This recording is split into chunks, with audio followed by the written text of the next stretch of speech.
all our blogger friends is here this afternoon. Kamusta po?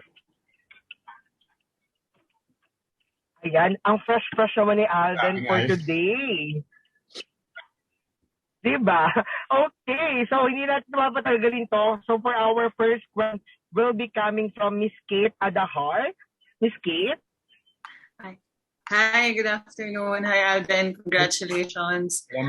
For my first question, na-mention mo kasi sa caption mo when you announced this concert na we'll get to know you more as Richard Faulkerson Jr. Sino ba si Alden at home? Who is RJ? Can you give us a glimpse? I'm actually a homebody kasi. I don't really go out. I'm very private when it comes to anything that's personal to me. But somehow, this concert really inspired me to give out a huge portion of my life when I was young, when I was starting, para makita at malaman ng mga tao kung why did I start the idea and why did I start a foundation, which is the AR Foundation, and how I really did came up with the concert, which is Forward. So, malalaman nila yan kasi since it's a documentary concert, it will be insightful and people will find a lot of purpose into it. Kasi gano'n naman talaga, when we do something in life, hindi mo naman siya gagawin kung walang dahilan. And the one of the main reasons why I really pushed this idea and this concept and this organization to move forward was really because of what I have experienced during my childhood. Before Richard Faulkerson actually met Alden Richards. Nice. And in connection to that, in your journey to where you are now, pag binabalikan mo, ano yung masasabi mo? Grabe, pinagdaanan ko pala yun pag binabalikan mo. Kasi ngayon, you're one of GMA's most important actors. So, bukod to sa, sa madalas nakakwentong rejections, auditions, ganyan. So, dun tayo sa hindi showbiz part. Kasi nga, right now, it's basically Forward. Meet Richard Reyes Faulkerson Jr. Ang rejections naman kasi hindi mo lang yan i-experience kapag artista ka. All of us have experienced that. And one of the reasons why I championed for scholarship programs and granting scholarships was, me myself, I've experienced that. Yung gustong-gusto mo mag-aral pero wala kang pambayad ng tuition fee. Somehow, the idea of yung hindi hadlang ang kahirapan sa edukasyon, actually, medyo isa siyang attribute sa mga kabataan natin kung bakit hindi sila nakakapagpatuloy ng pag-aaral. Because they don't have the resources. So, I want to break that cycle wherein you get to be reliant with other people para lang ma-achieve mo yung dreams mo. I want the foundation to be there for these kids para kahit paano they will find comfort and they will find an organization that will help them achieve their goals in life without asking anything in return. So the only thing that we are asking for these scholars is to continue the idea of kindness na natutunan nila sa amin and to also be they give back to other people na kahit hindi na sa amin. Kasi gano'n naman para ma-create natin yung unending ripple of kindness, we have to start somewhere. And this foundation is the start of that. Congratulations again. Good luck. Thanks. Thank you. Thank you, Pat. Thank you, Ms. Kate. So for our next question naman po ay magagaling kay Mr. Junel Esteliore. Sir, hi, good afternoon, Alden. Hey, sir. Good afternoon. Hello. Ang question ko, how did you condition yourself in time for this concert? Medyo nire-assess ko at binalikan ko yung how I prepare for a concert. Kasi basically, the past concerts that I've had are all performance concerts. It focused more on the showcase of the singing and dancing ability of me. So ngayon, the motivation right now for this concert is really about purpose. What is this purpose all about? Why are we pushing this purpose forward? Kasi parang doon pa lang sa konsepto na yun, naiba na agad yung motivation ng lahat ng tao. Not only me, but all of the people who are behind the whole, the ER Foundation and the whole concert, the forward concert. So, it gave us different motivation. Iba yung gana ng mga tao knowing that this concert is really for a cause. They're gonna be able, ganun yung sinasabi ko sa kanila when we were doing this. I make them part of the foundation of their I'm giving them the credit for this kasi syempre yun like what I've said, hindi naman kailangan pag sinabing tutulong ka sa ibang tao, kailangan pera lang. You can always contribute to a certain cause kahit sarili mo lang yung present. And that's one of the things that I've learned with this project that we're in. And I can see to these people na kapag ganun yung binigay mong motivation sa kanila, iba sila mag-work. And most especially din sa akin, iba yung passion ko dito. Talagang, and this concert is the concert na talagang sobrang hands-on ako since I've also produced this. So talagang ang sarap paghirapan kasi alam mo yung kapupuntahan niya. Then, nabanggit mo na hands-on ka dito. Paano mo nababalance pa rin yung work and life dynamics mo? It's all about time management at the end of the day. It's all about putting up your priorities first. Kasi ako, whenever I wake up in the morning, makikita nila yan sa concert, part of the docu yan. First things first ako talaga. Ano yung dapat mo nang gawin before doing the non-important things? Parang yun muna yung inuuna ko. Siguro yung setting up your goal in a day. Iba yung setting up mo ng goal for a day, setting up your goal for the week, setting up your goal for the month, and setting up your goal for the year. Nagkakaiba yun. May short term and long term.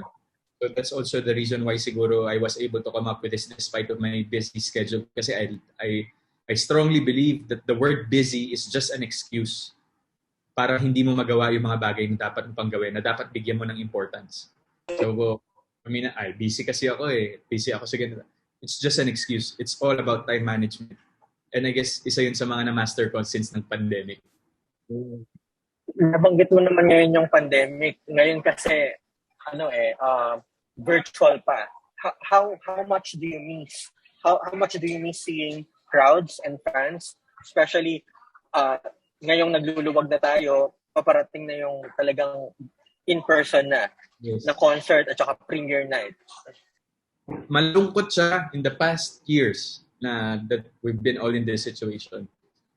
Like when pag nasa Itbulaga kami, we always do the show with a lot of audiences. And of course, yun nga, nangyari si Alden's reality, wala ring audience. It's a different setup and it kind of make me sad to be in that kind of setup. But right now, na medyo lumuluwag na nga siya, siguro after this forward concert, yung next concert naman natin would be face-to-face na.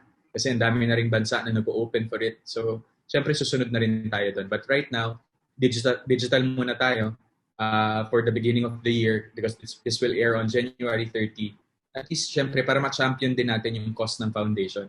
Kasi yun yung sabi ko na parang we have this foundation, parang gawin na natin big yung launch niya na hindi lang natin siya in-announce sa news and social media, but let's make something out of it na mas may intindihan ng mga tao. Where did this whole idea came about? How did this idea came about? So, that's the purpose of this concert. Salamat, Alden. Abangan namin ito. Thank you. Thank you.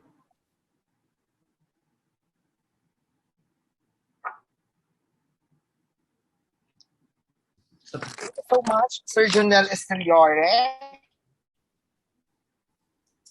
So, our next question naman po ay manggagaling naman John Bueno. Ay, sorry, medyo nahina. Ako na pala pa. Sige, okay lang. Connection ko. Hello? Ayan, okay, ayan. Hi Alden, kamusta ka na? Okay naman. Ayan. Really, really happy that you're doing this.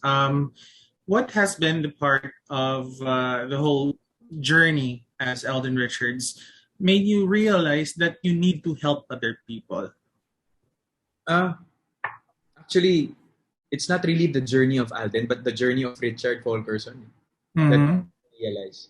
yun nga, I don't want to create a stigma that Richard Faulkerson Jr. and Alden Richards are separate people. They're the same person, but just different in perspective. Kumbaga, that's also gonna be divulged on the detail of the documentary concert once they watched it. And parang ako, being RJ, being Richard Faulkerson, I guess that's one of the reasons why I pushed through with this. Kasi I want to break a certain cycle. The cycle of not being able to go to school because of financial incapacity. Because I've experienced that myself. So I want the foundation to be there. I want us to be there for these people, especially these kids who are really eager to learn and to finish schooling, yet they're incapable or hindi nila kayang sustain. I want to be part of it. I want the foundation to be part of it para matulungan sila. And sobrang laking bagay kasi ng mga personal experiences kung bakit namin naisip lahat ng to. Parang the best way talaga to be able to know how a certain situation feels like is really to be in that situation and experience it firsthand. Kagaya nga nung cliche saying na experience is the best teacher. It really is. So that's one of the main reasons and motivations why I came up with this project. A couple of years back, I've had the chance to interview you during your birthday concert somewhere in Laguna.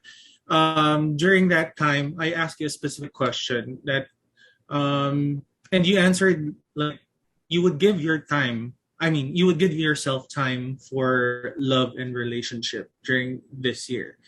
Have you? I know you've accomplished a lot, but have you ever had thoughts of settling down or finding, that person?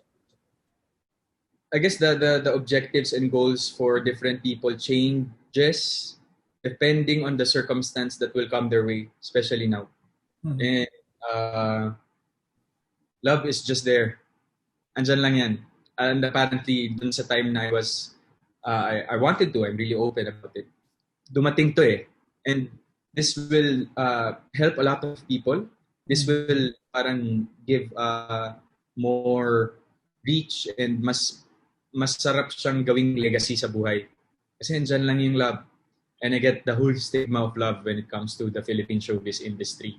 But medyo iba yung way na tinataha ko ngayon. Iba yung focus ko ngayon. So right now, I'm really focused on this foundation and the concert actually. So yun nga, nag-iiba siya as time goes by. Actually, every day, nag-iiba yung priorities. Alden, although you helped a lot of people, you're good looking and all, but you do have a lot of detractors too. You have your share of detractors. Yes. Why do you choose to be kind? Kasi parang I gain more than stooping down to their level.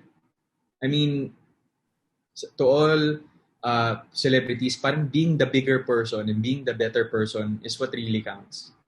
I mean, these people, they have no identity. They just create dummy accounts and try to put you down. And it's been a culture, especially now na talagang sobrang nag-skyrocket yung social media because of the pandemic. But yung detractions kasi and yung mga negative comments they say about me, I find different ways and let my success answer those negative connotations. So, doon na lang. Mas magpo-focus ako doon rather than to go head on against them. It's a waste of time para sa akin. All right. Thank you so much, Alden, and can't wait for more successes for AR Foundation as well. Thank you, John. Salamat. Thank you.